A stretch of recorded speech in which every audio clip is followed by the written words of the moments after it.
Is this another Sunday video on Monday? Perhaps, but I think it might actually, for the time being, be this way normally, because logistically it works a lot better for me to use like Friday and Saturday for writing and recording a video, then on Sunday edit it as soon as it's done, get it up for patrons to see, and then the next day on Monday, all I have to do is press a couple buttons and the video can go public, and I can just kind of choose to do that whenever I want to before my only class of the day at 4:30 p.m. So I think I might try going with this intentionally instead of accidentally doing it for a month.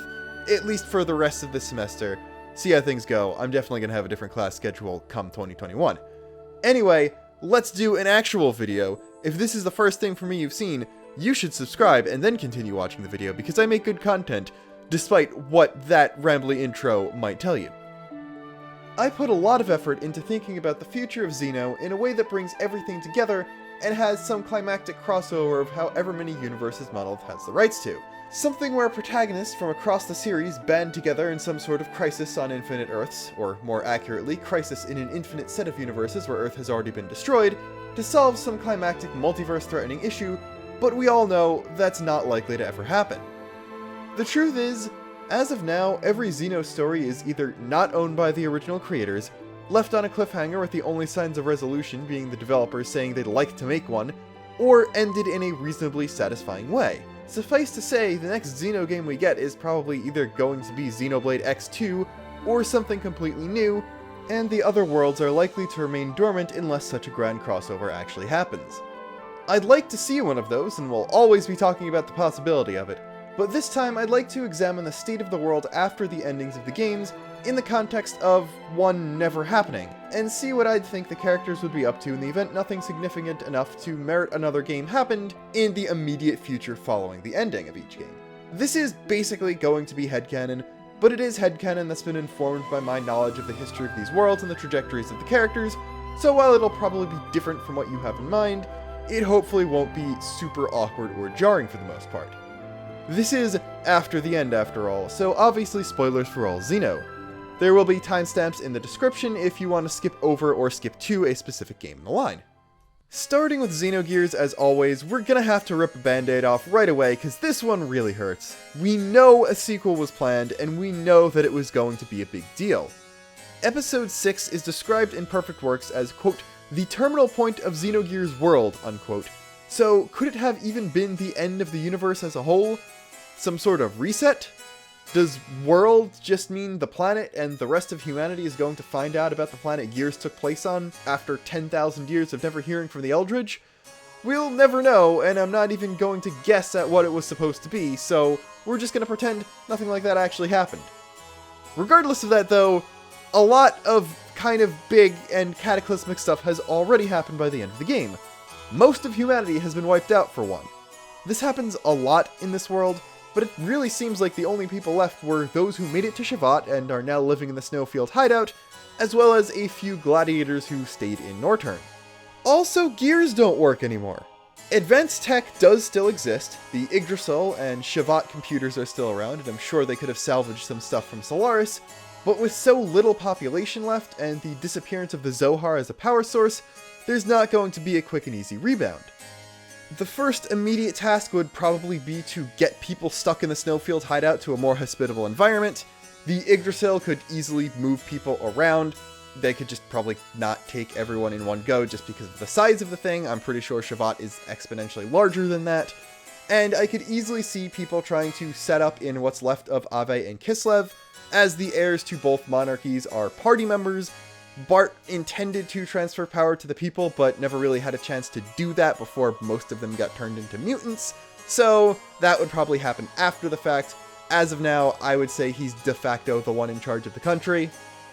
In terms of tech, Maria, out of all the party members, would probably be the most conducive to that, as well as Satan. They could probably pilfer stuff from Zaboim ruins and analyze Emeralda to try and find more advances. Hopefully they'd be able to start with something clean and renewable as an energy source from the get-go and not, destroy the planet through the environment after Faye and Ellie spent 10,000 years trying to protect it from Deus and all that. Xenogears itself does still run. I don't really know how much energy you could get from that, but I had the neat idea of since most of the survivors of Lahan Village already made it to Shavat and seem to stay there the entire time. Dan is alive in the snowfield hideout, so, I mean, Yui Uzuki is gone, so maybe she died, but it seems reasonably likely that the majority of people who survived Faye's initial attack made it to the snowfield hideout, and I could easily see them trying to return to the ruins and rebuilding Lahan, maybe into a bigger settlement, possibly advertised by the fact, like, yeah, Faye was from here, or also, yeah, this is kind of out of the way of a lot of things, and the monsters are weak.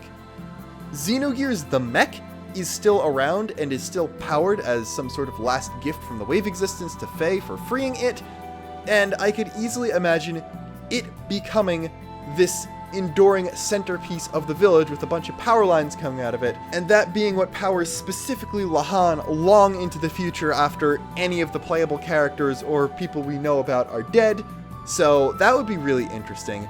Perhaps it's a sort of thing like, oh no, eventually from some other energy source they have found a way to remake Gears, but in times of great need, descendants of Faye and Ellie can step in Xenogears and use the true power of gods, stand tall and shake the heavens once more, but outside of that, it's the power source that they don't really want to unplug from everyone's houses, and besides, they've got their own Veltal 3, not nearly as strong as even Veltal 1, but it's a mech, and those are still pretty useful.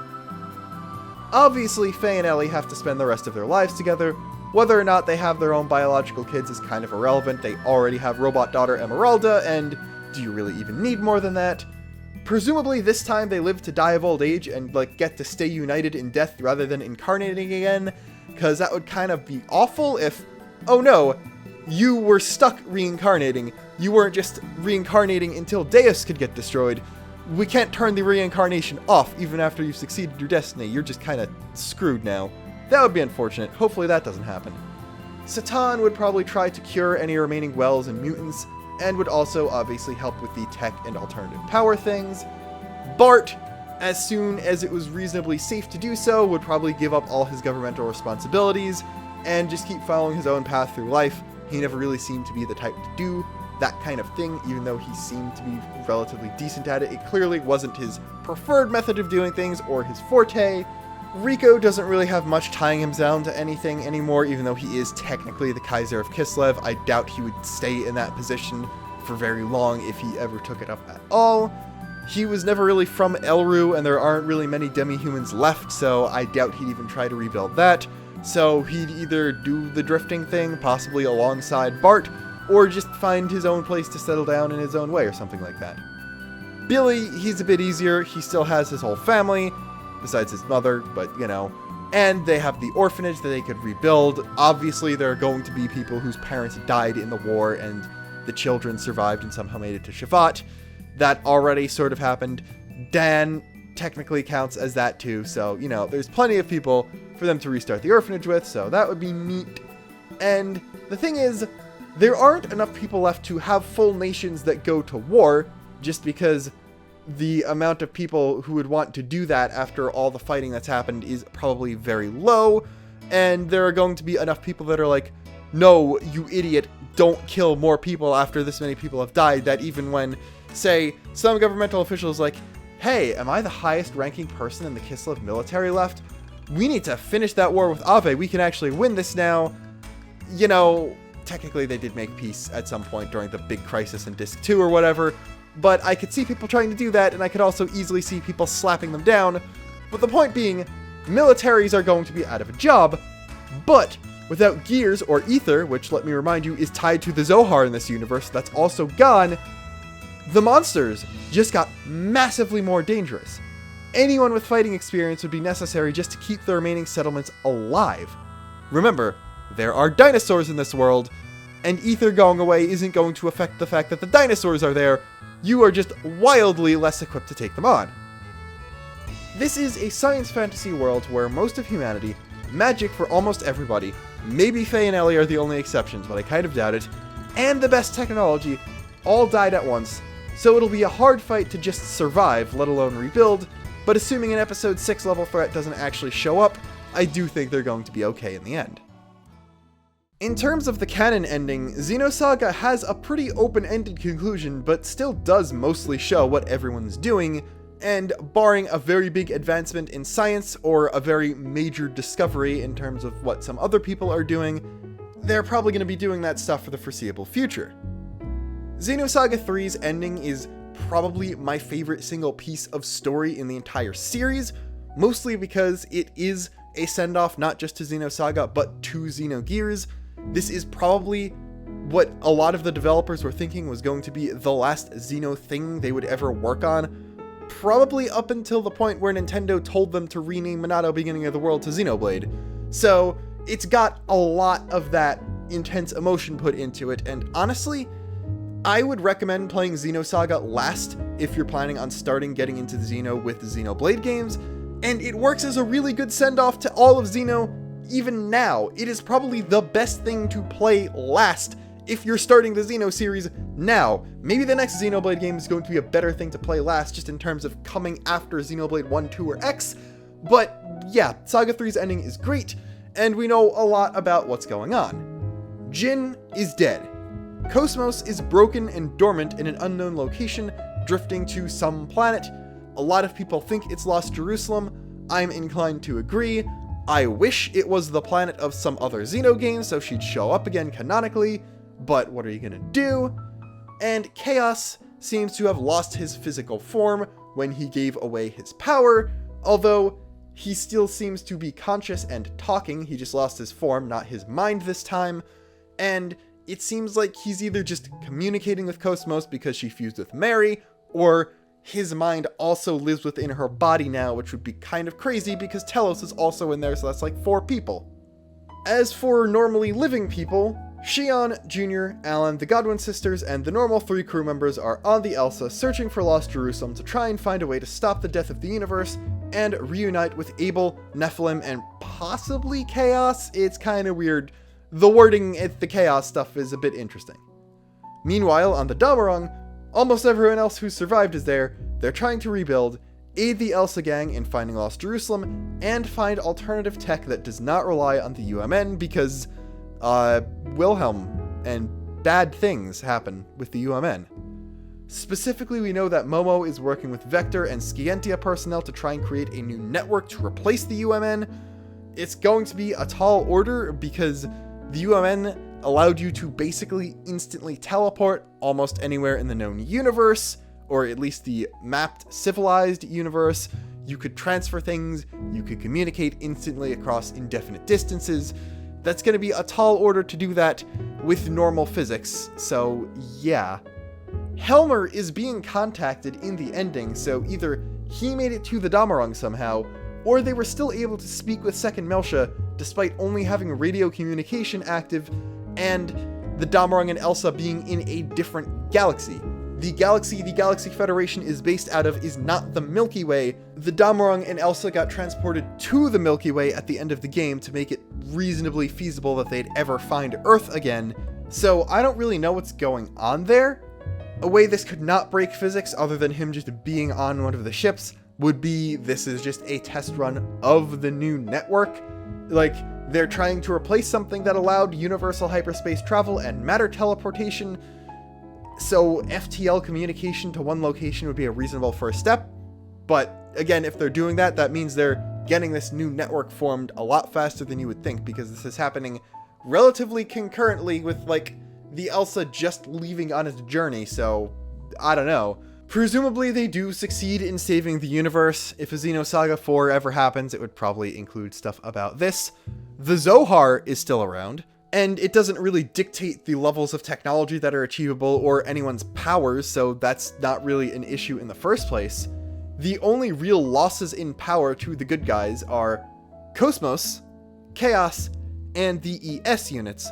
But other than that, the beginning of episode 3 showed that Doctus's Ames unit is relatively on par to an ES without a Vessel of Anima at all, and while Gears' equivalent of ES's did have a type of nanomachine gear that was on par with it by the end of the game, those lost their power source, while Ames didn't, so everyone should be fine just in terms of defending themselves directly from like a rogue military force, the remnants of Ormus, or even Gnosis, presuming they have Hilbert effect people. And again, the Gnosis are mostly being pulled towards Earth, And the Damarung itself must have Hilbert-capable units beyond just Momo, so they're probably fine. Hopefully the Elsa has something, because they don't have Cosmos or Momo, and those were the only two people in the actual party who could do Hilbert, but they could have just installed a Hilbert generator on it, so they're probably fine. Unless they were just kind of banking on finding Cosmos before dealing with any more significant Gnosis, because that would be kind of an issue, because what if she's not at Lost Jerusalem? What if that was just an arbitrary planet in the Milky Way? That could be an issue. Humanity is out of immediate danger, but over 70% of Federation planets were destroyed, and the UMN that connected everything has vanished, and the universe only has a few millennia left before it fizzles out and dies, so, well, they're okay in the short run. In the long run, we could run into some catastrophic issues beyond just population collapse. This is the start of a dark, lonely long night for humanity that will either lead into an eternal sleep, or a new glorious dawn ushering in a new age. One thing we do know is that the crew of the Elsa will not go gently into that good night, and that Cosmos is explicitly sleeping until she's needed again, so perhaps the moment she reawakens is the daybreak that will ultimately turn the tides. Xenoblade 1 is a bit of an interesting case because just this year it got a follow-up that left things a bit open-ended and hinted at future troubles. This is the closest thing to Perfect Works Episode 6 we've gotten after all, but the main story is done. Future Connected seems like it was being advertised as one more adventure with Shulk, as in, it's the epilogue, it caps off the story of Shulk, so even if we see the world again, we're not likely to see all of the same characters. A lot of the general stuff I talk about will apply to the time skip between Xenoblade 1 and Future Connected, and not just after the end of what we've seen, since FC didn't really elaborate much on what the new Colony 9 is like, or anything about the new world beyond Biona's shoulder, so it doesn't really change much. Future Connected does, however, show that Ether is still around, and technology has not been lost, so the main thing is going to be adapting to a brand new world, and of course the massive loss of life. Dunban and Vinaya are explicitly seen overseeing reconstruction, and Juju probably uses his Colony 6 experience helping out with that, although he's probably at least a little miffed that Colony 6 didn't seem to make the transfer over into the new world at all, and everyone just got plopped in Colony 9, so he's probably going to be accusing Shulk of using his god power in a very biased fashion, even though he didn't want to be god in the first place, so that's probably interesting. The remaining Defense Force and High Entia soldiers are again going to be doing the protecting from monsters thing. Monsters don't seem to have been deleted, and were shown to still be a massive threat with the possible incursion of fog beasts in Future Connected, although again, Ether does still exist, so there's that. Although, again, also, there aren't very many countries in this world. The Homs colonies seem to be more of a loose coalition than anything, and don't really even seem to have government, and the High Entia Empire is like the only established nation left after Mechanis got kind of beamed. So militaries as a whole seem to mostly be defensive from monsters and or Mechon in the first place, so it doesn't really seem like much is going to change on that front at all anyway. Kind of interestingly, with the exception of Melia and Tyrea's Future Connected adventure and all the High Entia who moved back to Alchemoth, it really seems like the least stuff is happening in this world, and specifically in New Colony 9. Shulk, Rhine, Fiora, Charla, and Ricky all seem like they just kind of go back to living normal lives.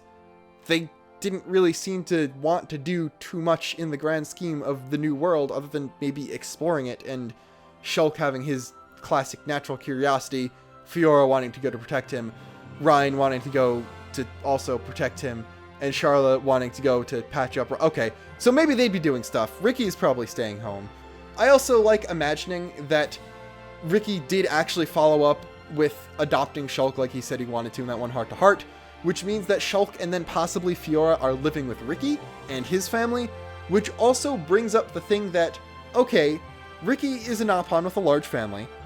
He has a large house for Nopon as seen in Frontier Village, but Nopon are small, so their houses are a lot smaller than a Homs or human house would be.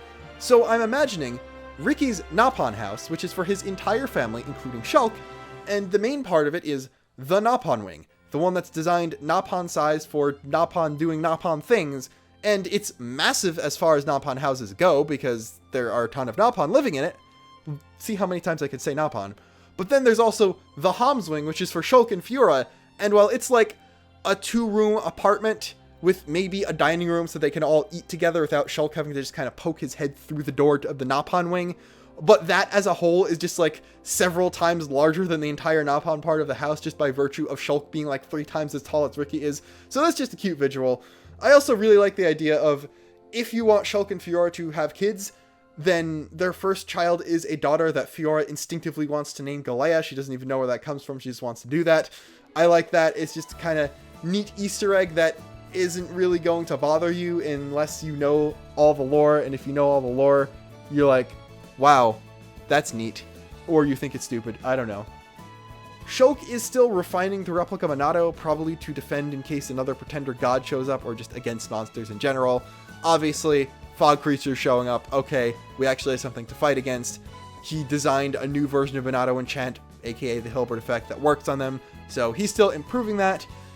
I mean, presumably he isn't just working on weapons now, just additional quality of life tech.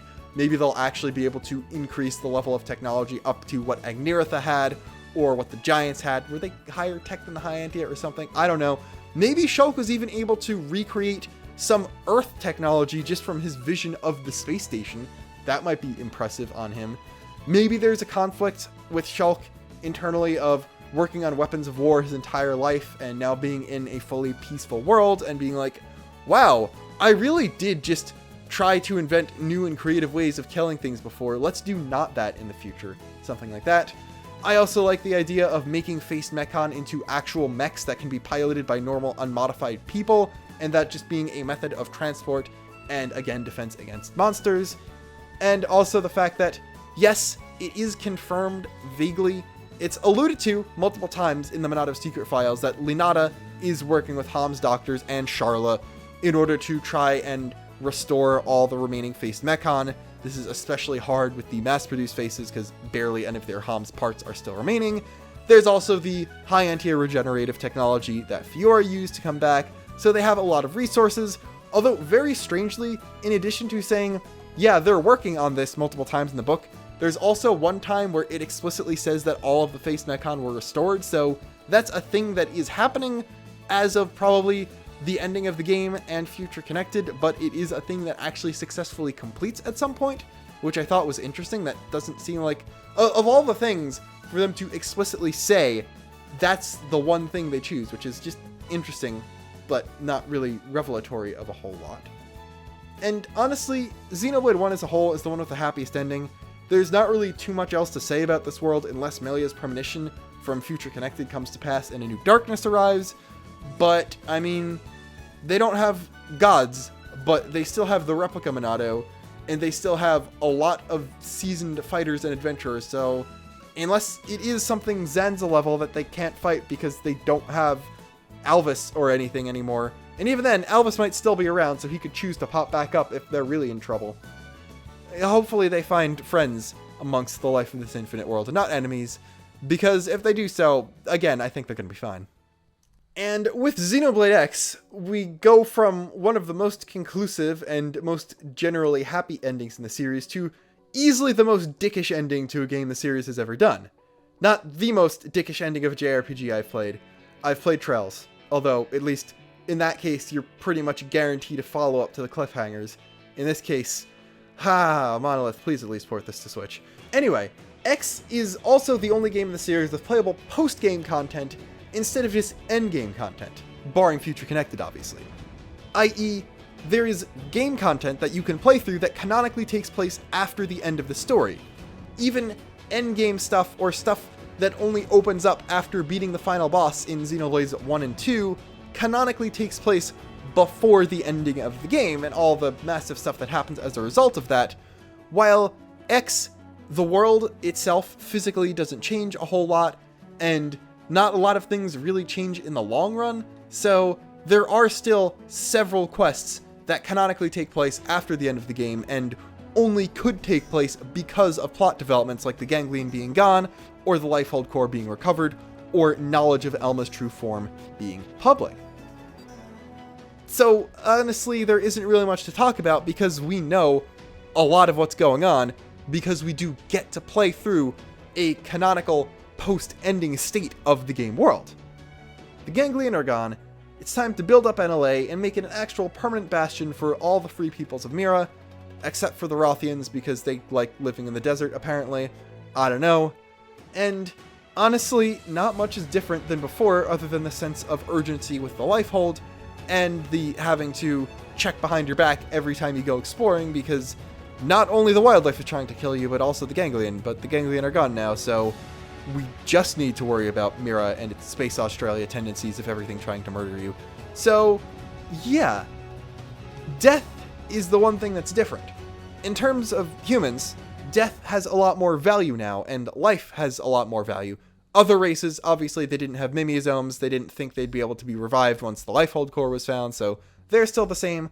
But now that humanity knows that there's no way to be revived from the Lifehold computer if you die, people who might be taking more risks under that assumption are now not doing so, so it's basically just kind of back to square one, which is kind of depressing. So, yeah.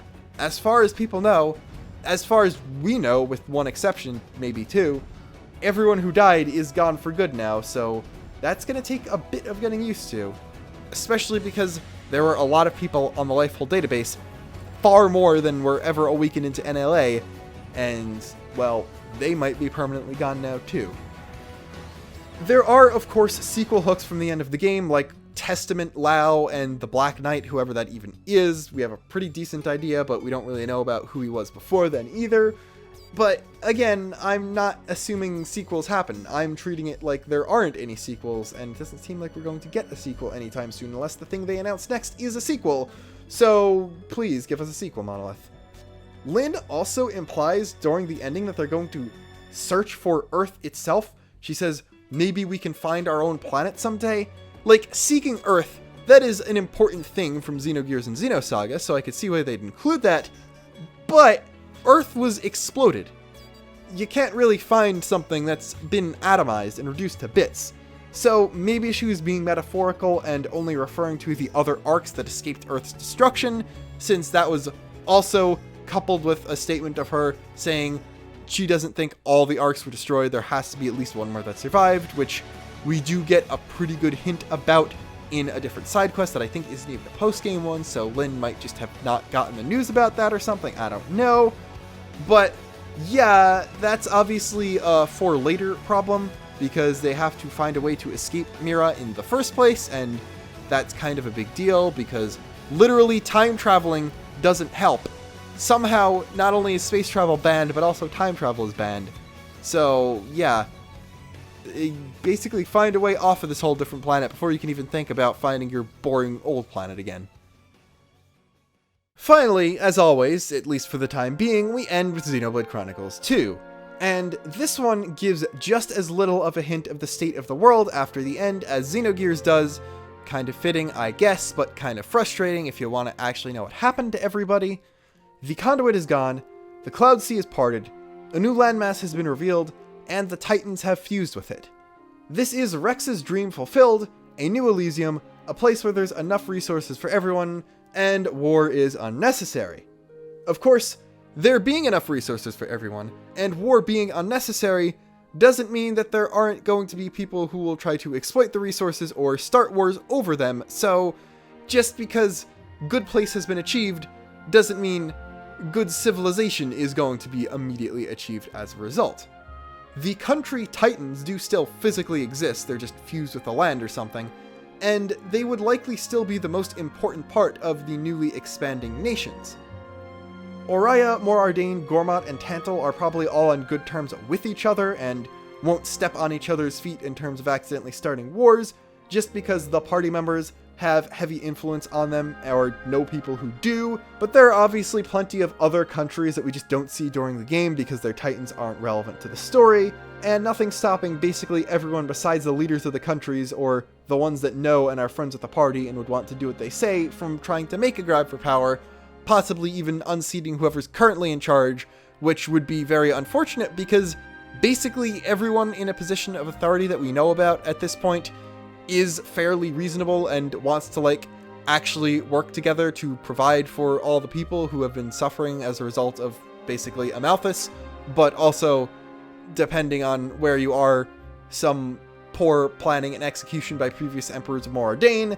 So there's all that stuff, like, obviously Niall wants what's best for his people, and that includes the people of Gormat, no matter how little they see themselves as his people. I'm sure that now that there's not really a reason to fight with Oriya over Gormat, if they want independence, he'd probably just kind of let them do that. The only issue is that the amount of time they had control over it left most Gormati with knowledge of how to run Gormat dead or something, so they're probably going to be like, oh no, yeah, here's all of Dougal's notes. You might want to look at the notes from the console before Dougal, because these are probably useless, but if you want help learning how to govern a place again, Niall probably be like, yeah, here's all I learned. I will literally give you copies of my school books when they tried to teach me. I don't know. I could see Niall doing something like that, but this is a very big tangent at this point. The hero's main job will probably just be nipping corruption in its bud and ensuring that people who need space or food or whatever the most would get it first. A rallying cry would probably be not wanting another Amalthus, and a very powerful ally would be the Indoline who survived, and the followers of whatever the Indoline faith is, who actually wanted to do good or go with the actual tenets of helping people that were probably espoused by that religion, but were ignored by Amalthus and a lot of people who were in the upper ranks of the people who were enforcing that religion. But we know just from the game that there are plenty of, like, shopkeepers and people from Indal who became refugees once the Titans started attacking the World Tree that, oh no, they were just normal people, or people who thought the whole religion was doing good. And those people would probably be extremely powerful allies, just kind of doing altruistic work. There are also some interesting dichotomies you could make between how people from different Titans would view this whole new world, this new landmass with a bunch of area to explore and populate, and we can use Moradane and Gormat as contrasting examples again. Moradane's main Titan is actively dying during the game. It is barely able to support its own population. Actually, it might not be able to support its own population because I think they import a bunch of stuff from their annexed provinces and all that stuff. So yeah, there's that whole thing. They wouldn't need to do that anymore if they just spread out a bit. Moradane would probably be one of the first nations to start actively settling in this new land. Tantal would probably be close to follow. Obviously, them not being under the Cloud Sea means they would probably thaw out a bit, but, I mean, they're still inside the Titan, so that could only get so warm, especially if the Titans did actually die once they fused with the land. It would cool off quite a bit, and it also wouldn't get a lot of sunlight, so there's that. Tantal also had to rely on a black market just to get stuff, so they'd probably need to expand a bit. Not too sure about Oriya. They seem to be a bit more in harmony with nature, so they'd probably be okay as long as the Titan dying didn't mean that they would just lose out on a bunch of the Titan's gifts, like the natural resources that they use and seem to be renewable and all that stuff. And then there's just Gormat, which culturally seems like they're a lot more tied to the Titan, that part of their identity as Gormati is respect for and reverence for this Titan that they've lived on for so long, so they would probably try and stay as long as possible, or stay as close to the Gormati Titan as long as possible. Like, it only became close to taxing the resources of Gormat after they were annexed by Moradane, had a military base put in, had a bunch of Ardanian citizens move in. A lot of the Ardanians that came there probably did so just because it wasn't feasible to live on the Mother Titan of the Empire anymore, but most Gormati would probably accept most of the Ardanians that moved there to just stay even after this, like especially ones that intermarried with Gormati families, but most of the Ardanians we see living in Gormat, besides the military ones, aren't super imperialistic, like, yes, this belongs to us now, we are the greatest, so we should be everywhere and encompass everyone. They just mostly seem to be people who ended up moving there by necessity, so I'm sure that the Gormati in general, even if they did gain independence, would probably be okay with those Ardanians living there and all that stuff. So, yeah. Monster slaying isn't as big of an issue as it would be in other universes, because while monsters probably still exist, blades are still a thing, and the only one to really get significantly depowered is Rex, because Pyra and Mithra were split, and he also lost the power of the conduit. As for what Rex himself is doing, he and probably Tora, and I guess Nia too, are the only real major characters who wouldn't actively have a part in trying to make sure that this new world doesn't get super corrupt and everything, because obviously Morag and Zeke, there are plenty of Orion people, and a lot of other major characters are just extremely influential in the world, and while obviously 3 members of the party of the Aegis driver, including the driver himself, are going to be influential, and a lot of people are going to listen to what they have to say, they're also not really trained in this sort of thing. Nia is the closest to that, so she might help out with Gormott, but other than that, I don't know. But what I kind of imagined is the Garfant mercenaries turning from, again, mercenaries into something a bit less war-focused. Like, obviously, they only took up noble causes in the first place and already did just kind of general helping out work, but I could see them turning into something more like the Bracer Guild from the Trails series, where they're just this non-governmental international organization that's like capable of handling disputes between countries as a neutral third party, and also doing things involving the use of force that might be frowned upon having one's own or another country's active military just kind of march in and doing stuff like that. They could take care of the monster exterminations. They also just do odd jobs. They would also probably be more of an adventuring guild than just general all-rounder help you out type guild, because there is a massive new world to explore. But I could see Rex just being the leader of such an organization, and a lot of new drivers wanting to join that and aspiring to be like that, and there being plenty of copycats, and them definitely having to contend with people who are just trying to sow as much chaos in this new world as possible. Probably the 2 anti-Ardenian terrorist organizations are still around, and I'm sure there are stuff like that for Araya. Tantal didn't really have enough money to even do that, so I don't know if that would happen. But there are definitely still going to be the evil and the greedy who are going to try and take advantage of this bountiful new world in order to gain power, influence, and money for themselves, and the more people who are actively trying to stop that from happening, probably the better. I also imagined Rex fighting primarily with both Pyra's and Mithra's swords. Like, maybe since they used to be the same person, they could be driven at the same time, and that would just be a cool thing that Rex could do as a unique thing. Like, no, he's not the driver of the Aegis anymore. The Aegis is just normal blades, but he can use them both at the same time, and that would be interesting. And maybe he could learn from Rock how to dual wield a different type of weapon other than dual scythes. And mainly, the thing I'm imagining is older Rex looks a bit more like Adam, built a lot like him, probably has a similar hairstyle, possibly goes around cloaked to conceal his identity so people aren't just fanboying like, oh, hey, that's the Aegis driver, blah, blah, blah, he saved the world and all that stuff.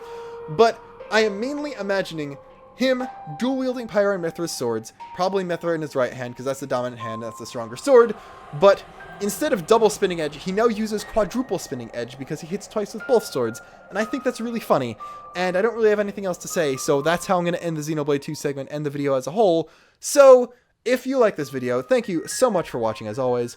I hope you enjoyed this probably way too in-depth look at my ideas of what the worlds in each Xeno universe would be like after the end of the games we get to see, and my general headcanons for how things kind of go from there. Obviously, I hope that things turn out well for all of these sets of characters, but it's going to be a bit of a different difficulty depending on what universe you're in. I think that's kind of interesting how, even throughout the same series with a lot of similar story beats and elements, there is kind of a sliding scale for how screwed we are just kind of being plopped in this world after the climactic events at the end of the game, and I think it's kind of interesting to think about. I would kind of like sequels to all of these at some point, and again, I would like a combined sequel pulling everything together, but I don't think that's very likely, so dreaming about just kind of more mundane things after the ending is really interesting too. I hope you enjoyed this look, and until next time, this is Luxin, signing off.